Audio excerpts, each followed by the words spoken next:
Bienvenue à tous à cette édition du journal. Le 18e sommet du marché commun de l'Afrique orientale et australe, COMESA, s'est clôturé ce mardi à Addis Abeba en Éthiopie.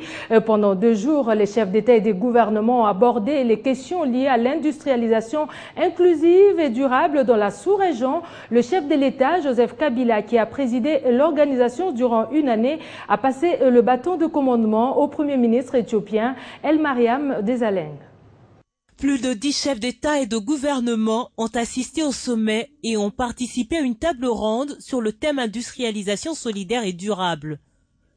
Lundi, à l'ouverture des travaux, avant de passer le flambeau à Hailemariam Desalegn, Premier ministre éthiopien, le président sortant du COMESA, Joseph Kabila de la RD Congo, a décrit les étapes que le bloc régional avait obtenues au cours d'une année de son leadership. Lors de notre dernier sommet, nous nous étions individuellement et collectivement engagés à approfondir notre coopération. Je suis heureux de constater que durant la brève période de 12 derniers mois, nous avons réalisé des progrès notables dans la mise en œuvre de la plupart de nos programmes. Il en est ainsi du programme agriculture, sécurité alimentaire et nutritionnelle. Un nombre croissant d'États membres se sont en effet engagés dans la mise en œuvre de la stratégie et de principes du programme détaillé pour le développement de l'agriculture africaine. Des progrès, d'après le président congolais, ont été accomplis dans la zone de libre-échange tripartite, dans les programmes de facilitation du commerce, dans l'agriculture, la sécurité alimentaire, la nutrition et l'autonomisation des femmes économiques. Ainsi, le commerce intra-COMESA est passé de 19,2 milliards en 2013 à 22 milliards de dollars en 2014. Un progrès que le président Kabila attribue à la zone de libre-échange du COMESA. Dans son allocution, le Premier ministre éthiopien Desalegn, qui a pris la tête de l'organisation de 19 pays, a décrit l'industrialisation durable comme un pilier vers une croissance économique soutenue, la sécurité alimentaire et l'éradication de la pauvreté dans la région du COMESA. Il a également abordé le lien entre l'industrialisation et la durabilité environnementale qu'il a décrit comme centrale dans tout programme d'industrialisation. Le prochain sommet des chefs d'État et de gouvernement du marché commun de l'Afrique orientale et australe se tiendra à Madagascar en 2016.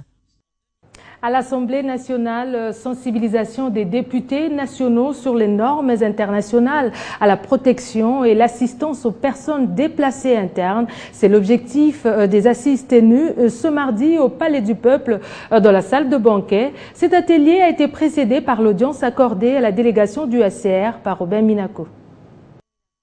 Pays post-conflit, la République démocratique du Congo est caractérisée par les mouvements de déplacés civils suite aux différentes actions des forces négatives. Dans le but de trouver des solutions salvatrices nécessaires pour la réinsertion des déplacés internes, les élus du peuple participent depuis ce mardi aux échanges avec le HCR. À l'ouverture de ces assises, le président de l'Assemblée nationale, Obemina Ngunjana Djoko, a fixé l'assistance sur le but de cet atelier.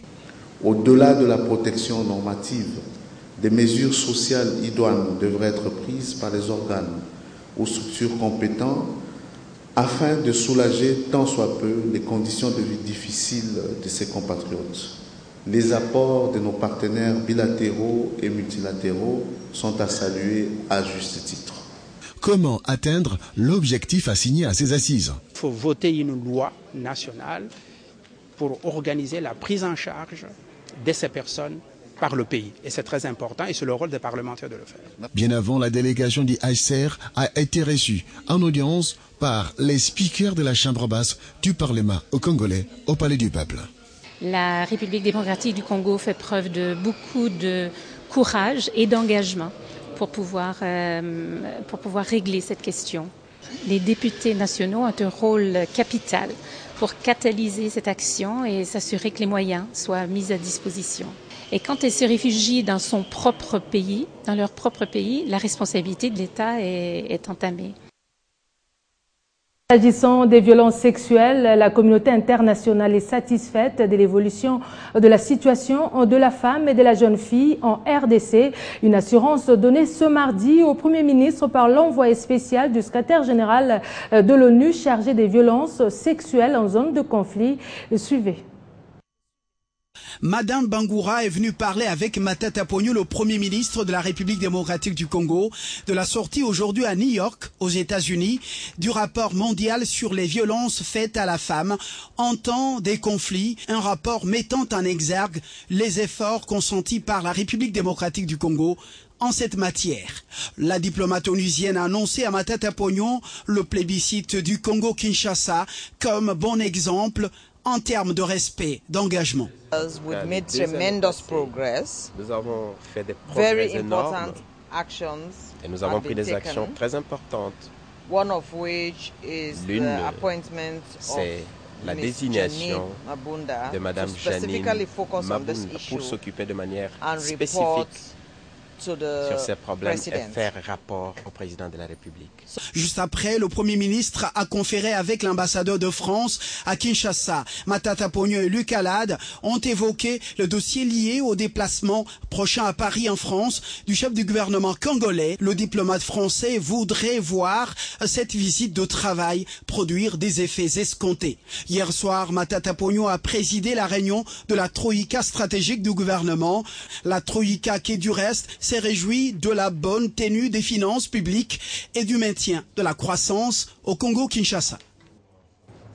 Pas de répit pour l'épouse du chef de l'État. Aussitôt arrivée à Lubumbashi, Marie-Olive Lembe Kabila a procédé à l'ouverture de la deuxième campagne de soins médicaux chirurgicaux. 3 sites ont été retenus pour ces interventions, notamment l'hôpital de référence de Sendoué, Roachi et Chalina. Ces travaux sont dirigés par des médecins congolais et espagnols. Jolie Diokandombe, notre envoyé spécial. C'est au moment de 11h, heure locale, que le jet transportant l'épouse du chef de l'État a atterri à l'aéroport international de Nalano à Lubumbashi. Après l'accueil au bas de la passerelle par le vice-gouverneur Yarchibal et le ministre national de la Santé, Félix Kabange, Marie-Olive Lembe Kabila, au volant de sa Jeep, a pris la route pour l'hôpital de référence Sendoué, où elle a procédé à la coupure du ruban symbolique marquant le lancement de la deuxième campagne médicale des soins médicaux chirurgicaux avant de transmettre les salutations du chef de l'État, Joseph Kabila. Dans cette institution hospitalière, 30 cas ont été pris en charge par la première dame qui prône le sang de Jésus pour une meilleure guérison. Une demi-heure plus tard, le cortège de l'épouse du chef de l'État a pris la direction de l'hôpital militaire de la Roachi. Ici, le triage se poursuit. Les sélectionnés seront envoyés à la clinique Chalina et d'autres à l'hôpital Jason Sendoué, selon bien entendu les spécialistes. Ces malades n'ont pas retenu leurs sentiments vis-à-vis du couple présidentiel. Rappelons que cette deuxième caravane intervient 15 mois après la première tenue à Kinshasa en janvier 2014. Depuis Lubumbashi, Jolie Diokandombe, Télé 50. Restons dans le domaine de la santé pour parler du ministre de la Santé publique, Félix Kabange-Numbi, qui s'investit dans la promotion de la couverture universelle. Il vient en effet d'effectuer à ce sujet une visite de 48 heures dans la province de l'Équateur, où il a conduit une grande délégation des partenaires dans l'UNICEF et l'OMS. Regardez. Partie de Kinshasa samedi 28 mars, la délégation mixte gouvernement et partenaire de la Banque mondiale a foulé les sols de Mbandaka le même samedi en fin d'après-midi. Sans répit, le ministre de la Santé publique, Félix Kabange-Numbi Mukwampa et ses hôtes prennent le chemin du territoire de Bolomba, zone de santé de l'Olanga-Mampoko, dans l'aire de santé de Bokolo-Mwake. Le ministre conduit son hôte, le directeur Timothy Grant Evans, directeur global de la Banque mondiale chargée de la santé, nutrition et population, vers les réalités de l'arrière-province de l'Équateur. L'objet de cette mission est surtout de voir comment sont administrés les soins dans les campements au niveau des zones de santé riveraines, une occasion de montrer aux partenaires le bien fondé de la stratégie gouvernementale traduite à travers le projet d'équipement des structures de santé. Étant donné que nous avons reçu à Kinshasa M. Tim Evans, qui est le directeur santé et nutrition au niveau global à Washington, au niveau de la Banque mondiale, Il était important que nous puissions nous déplacer avec lui pour qu'il puisse palper du doigt les réalités de l'Équateur dans le domaine de la santé. Nous avons été ensemble avec la délégation du Fonds mondial, la délégation de Gavi, l'UNICEF, l'UNFPA, ainsi que le Bill et Melinda Gates Foundation. La population de l'Équateur a très bonne souvenance de la réaction rapide que le chef de l'État, Joseph Kabila Kabange, a toujours eue pour toute question de santé qui concerne cette province. Et pour preuve, la dernière épidémie de la maladie à virus Ebola. Le ministre de la Santé publique en a fait le constat également dans la zone de santé de Mbandaka, au centre de santé Nsanga, où les difficultés de maternité et de prise en charge de nouveau-nés ont été expliquées au ministre Félix Kabange et à la délégation des partenaires qui l'a accompagné durant tous les week-ends passés à l'Équateur. Revenons à Kinshasa. En ce mois de mars finissant, la vice-ministre du plan Lisette Sangana a procédé ce mardi au lancement du séminaire de formation sur la plateforme de gestion de l'aide des investissements. Ces programmes visent à améliorer la gestion de l'aide à travers cet outil moderne dans ce monde des circonstances. La vice-ministre du plan a remercié les différents partenaires au développement pour les appuis substantiels qu'ils ont apportés à la RDC. Gardidiane. La République démocratique du Congo a toujours marqué sa totale adhésion à ces grands principes qui gouvernent les relations de coopération en matière de développement. C'est en ces termes que s'est prononcée la vice-ministre du Plan à l'occasion de la cérémonie du lancement officiel et du séminaire de formation sur la plateforme de gestion de l'aide des investissements PGAI. J'ai noté avec satisfaction tous les résultats obtenus par le gouvernement grâce à la mise en place de cet outil moderne de la gestion de l'aide, parmi lesquels on peut citer la reconnaissance de la PGAI comme source officielle d'information sur le flux d'aide en RDC. Cet engagement de la communauté financière internationale aux côtés de la RDC a pour objectif d'améliorer le système de gestion d'aide à travers cet outil moderne. Donc c'est un outil qui est basé sur la technologie web, donc qui est accessible à distance via Internet ou intranet.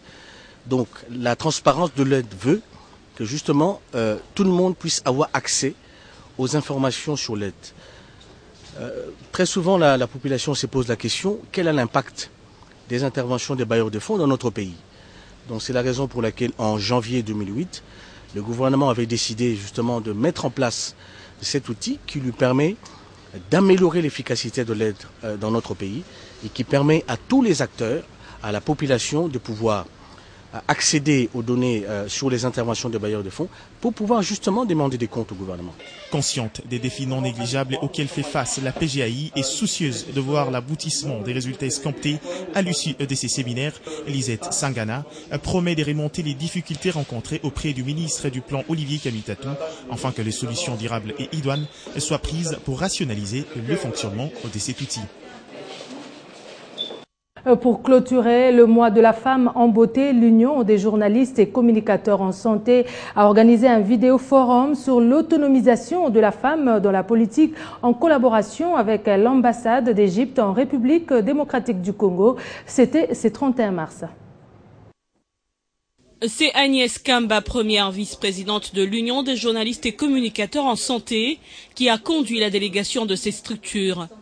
Elle a exposé sur la situation de la femme congolaise à tous les niveaux, notamment politique. Nous sommes venus clôturer le mois de la femme par cette petite manifestation d'échange des civilisations, si on peut appeler ça, ou bien d'échange des façons de vivre des femmes égyptiennes et des femmes congolaises. L'ambassade égyptienne, de son côté représentée ici par le vice-consul Ahmed Samegaber, a éclairé l'assistance sur les avancées dans son pays quant aux droits des femmes qui a sensiblement affecté toutes les couches sociales depuis la révolution Place Tahrir. D'après la constitution la nouvelle constitution, la femme est dotée de 25% des sièges dans les conseils locaux. Aussi, par la constitution, il y a une quota qui sera définie par la loi, qui est pas jusqu'à maintenant promulguée, pour une représentation convenable minimum pour la femme au sein du Parlement. On a aussi le Conseil national de la femme qui joue un rôle primordial afin de promouvoir l'intégration et l'autonomisation de la femme au sein de la société égyptienne. Concernant les fonctions publiques et la représentation des femmes, elle est bien présente. Et changeons des chapitres. Les établissements scolaires ayant adhéré à la vision de l'apôtre Christian Numbi et l'ONG Affection pour les orphelins démunis à Fod ont eu droit à une lettre de